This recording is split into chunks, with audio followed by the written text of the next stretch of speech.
আসসালামু আলাইকুম বন্ধুরা, একটি বনজ গাছের সাথে বনজ আগাছার সাথে পরিচয় করিয়ে দিচ্ছি, যেটা আগাছা হলেও ভেষজ গুণাবলী আছে এবং যেটা খাওয়া যায়।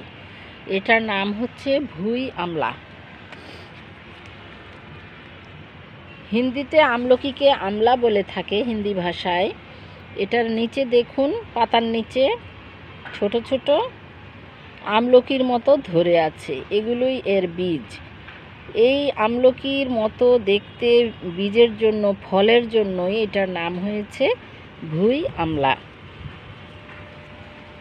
আর মাটিতে হয়, ভুঁই মানে মাটি, মাটিতে হয়, এই জন্য এটার নাম ভুঁই আমলা, মাটির আমলা বা মাটিতে জন্মানো আমলকি। তো এই গাছটা শাক হিসেবে খাওয়া যায়। পাঁচমিশালি শাকের সাথে আমি খাই। আমার ছাদ বাগানে বিভিন্ন রকম শাক আছে, এর মধ্যে এটা তুলে নিয়ে একসাথে মিলিয়ে খাই। তো এই গাছটাকে নিশ্চিন্তে খেতে পারেন, কোনো সাইড ইফেক্ট নাই, এবং এটা আগাছা হিসেবে জন্মালেও এটা খাওয়া যায় এবং এর কিছু গুণাবলী রয়েছে। তো এই গাছটাকে আপনারা দেখলে ফেলে দিবেন না, অবশ্যই বাড়তে দিবেন এবং বিস্তার ঘটাতে দিবেন, না হয় দেশীয় গাছগুলো, দেশীয় আগাছাগুলো, বুনো উদ্ভিদগুলো হারিয়ে যাবে। তো বন্ধুরা, ভালো থাকুন। গাছটিকে চিনলেন, এখন থেকে গাছটিকে ব্যবহার করুন। আল্লাহ হাফেজ।